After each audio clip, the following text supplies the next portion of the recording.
Greetings, YouTube. Let's continue our series where we're trying to redeem monsters that I think are getting the short shrift of uh, treatment in games. And we're going to talk about the Shambling Mound, as you probably figured out from the fact that that's what this is called, also referred to as Shamblers. Now, I can remember first using the Shambling Mound way back um, in first edition. And I'll be honest, a lot of the time we just used monsters as piles of stats and means of engaging in combat, sometimes in creative ways. And it was very much a, just picking away at the player character's hit points until, you got them all nervous and such. We didn't do things in a very complex or very subtle manner. And I just used shambling mounds as an enemy appropriate to their environment, because shambling mounds are big piles of, plant matter. Um, but still, just threw these things at them without any real thought about what this creature could be thinking or behaviors or things like that. So let's take a look at this. A mass of tangled vines and dripping slime rises on two trunk-like legs, reeking of rot and freshly turned earth. Now, I don't necessarily think that these things should be smelling quite the way they are. These things are essentially sapient mounds of compost, plant compost. And that doesn't necessarily have a bad smell. I don't know if you've ever done composting, but if you do it right, it doesn't smell horrible. It smells earthy. And so I think you really need to get rid of the rot concept, because they're not rotting. They're living creatures that, have constitution scores and they regenerate. So they're not rotting. They're not undead. They're just plants. Okay, so I think we get rid of that judgmental rot thing. Okay, so they're CR6, a neutral large plant. They have dark vision and low light vision, which is a nice combo. One good saving throw is Fort. They have their traits, defense traits, which are plants traits, immune to electricity and resist fire 10. Now we have the speed of 20 and 20, so when it comes to walking and swimming. So that's pretty cool. They're not fast, but they're the same speed as a dwarf. But they can also swim at 20, which is pretty darn useful, because in the water, they're just going to be a mass of plants, not necessarily moving faster than the water they're in if they want to. Just kind of floating along, and then they try to eat something. They are space of 10. They have a reach of 10. Special attacks constrict, which is also very good. Now let's take a look at the stats. We have a strength of 21. They're darn strong. That's near the top for like your average player character race or species. Sorry about that. Dex of 10. They're not known for being great ballroom dancers. Con of 17, which is solid. Intelligence 7, Wisdom 10, and Charisma 9. So the Wisdom and Charisma are well within the norms for a commoner. And 7 is not smart, but let's face it, we've all had parties where there were barbarians or fighters that didn't have 7s for intelligence, and we all thought that was just fine. We got around it. Yeah, they're not discussing, particle physics, but they're still fully sapient beings. Remember, in the Pathfinder D&D universe, if you got an intelligence of 3 or up, you are a fully sapient being. You are not an animal. And the problem is that I have treated these things as animals, and I feel that this write-up also treats them like animals. I'm going to talk about their feats or skills. It's like they have good perception, good stealth, because when they're in their swamps or environment, they're going to be almost invisible if they are invisible if they're not moving. Now, this is the cool part. Languages, Common and Sylvan. So they speak or understand Common and Sylvan. They do not have the capacity to speak. That is where I think they're wrong. These things have tentacles. That's how they constrict. And if you have an intelligence of 7 and you have tentacles, there isn't any reason you cannot find a means of communicating. Maybe not great subtlety, again, just they are intelligence of 7 and they have the handicap that they don't have vocal cords. But that doesn't mean they can't communicate. Now, the intriguing part for me is, where did they get those language skills? To me, that implies either some built-in language skills or there is something else going on here. So let's continue. They have special quality, which is electrical fortitude, and I'll get to that in a minute. Environment, temperate forest or marshes. I think this is wrong. Temperate is kind of the zone I live in. I live in New England, and we're roughly a temperate zone. We have hot summers, we have really cold winters. In fact, just yesterday on Mount Washington, there was a wind chill factor of negative 108, which set a record for the United States. And I've been in environment at times when this state has had a temperature of 108. So yeah, we have a wide range of temperatures here. So we are a temperate zone. But to me, these things are much warmer. To me, these things are like DC and South. You know, like Washington, D.C. and South. These are like semi-tropical, almost tropical. So I think very much warmer climes in my book for these things. Swampy, tropical, like Georgia, Alabama, Florida. Those are environments that these things would just fit right in. But also further north where it's not places that don't ever get a lot of snow. You know, they might get a snowstorm once in a blue moon. There's last long. Nobody knows how to drive in it. They're solitary and their treasure is standard, which implies that they maintain a collection of things. Okay, now that we have the electrical fortitude, which is very cool. If you hit them with electrical damage, it actually boosts their constitution score, which then goes down at 1 point every hour after that.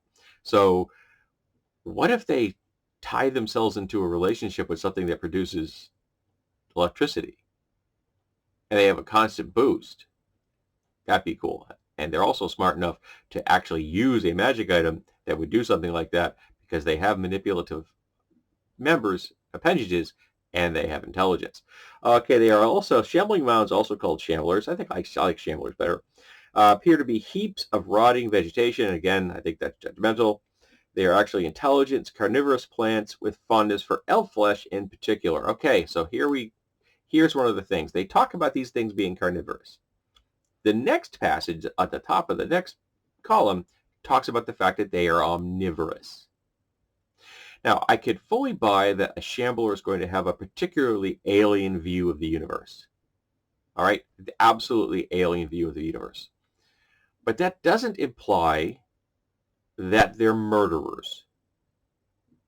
And I could see a shambler inadvertently killing someone because they didn't understand that the thing they were killing was sapient.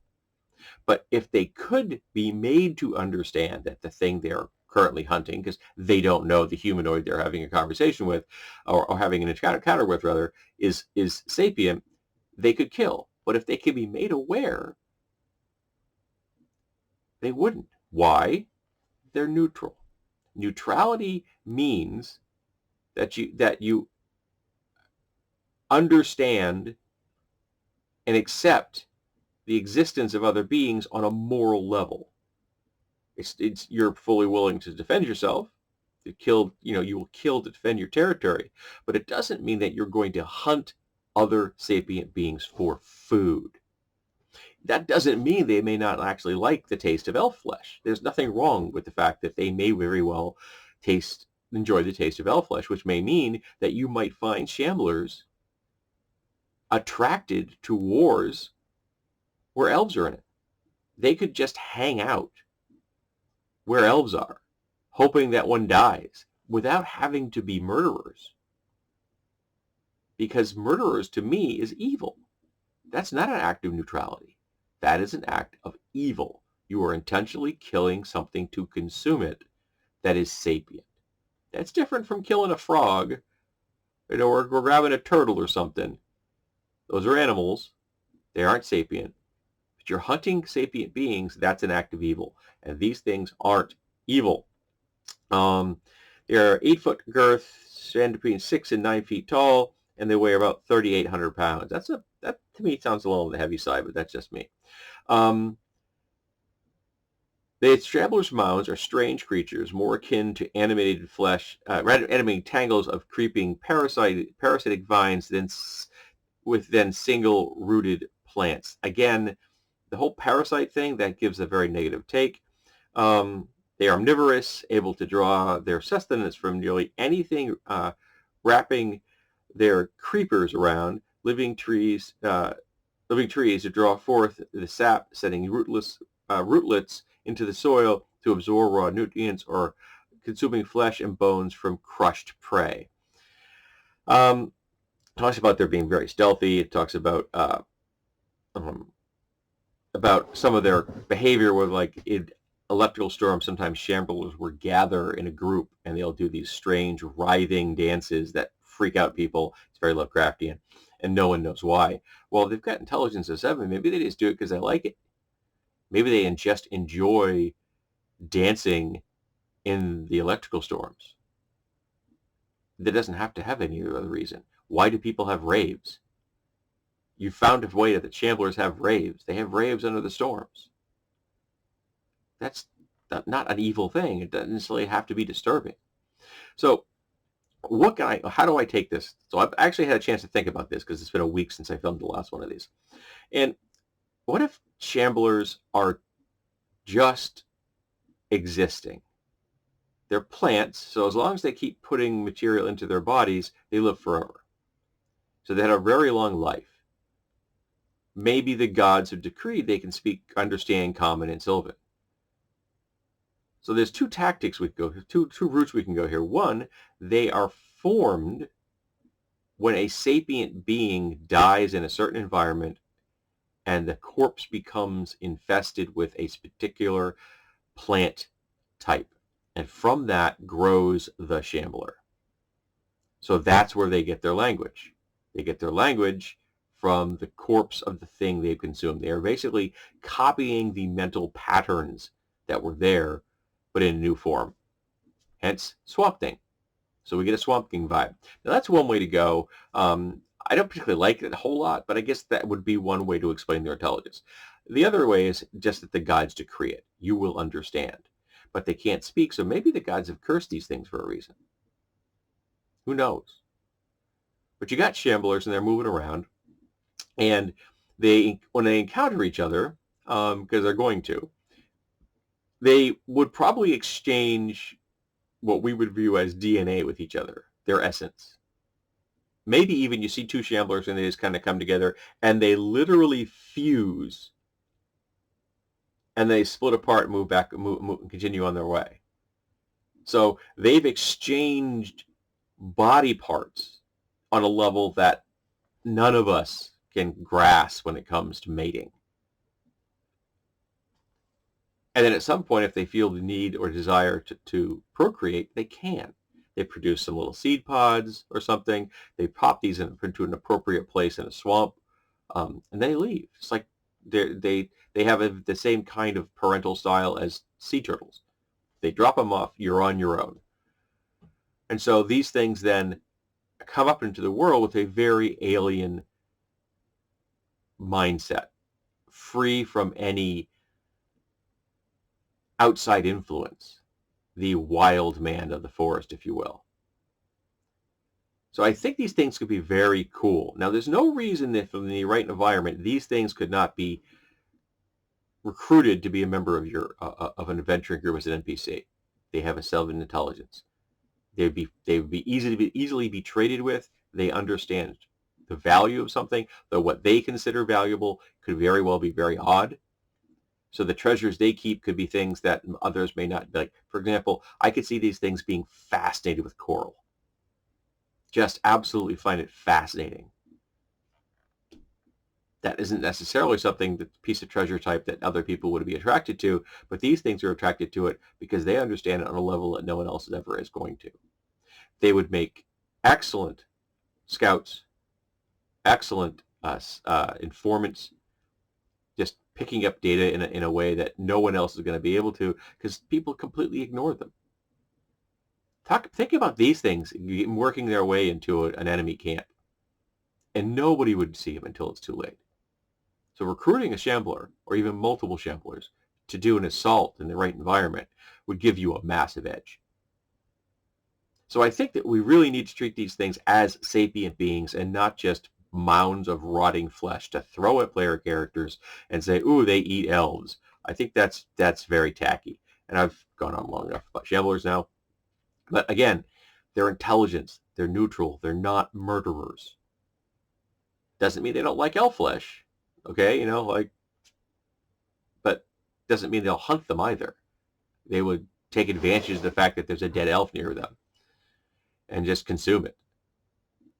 And I like the idea of them mating and then moving on with a new configuration of their body that they don't think anything about. They're still them. And the constituent components of their bodies are less important than their essence, who they are, their mind. So I think these can be very fascinating creatures, and we don't give them enough credit for it. So how have you used Shamblers? I'm hoping that you use them in a more subtle manner than I used to. And let's see what you can do with them. Now that you've heard me talk about this, do you see them in a new light, and would you use them in a new way?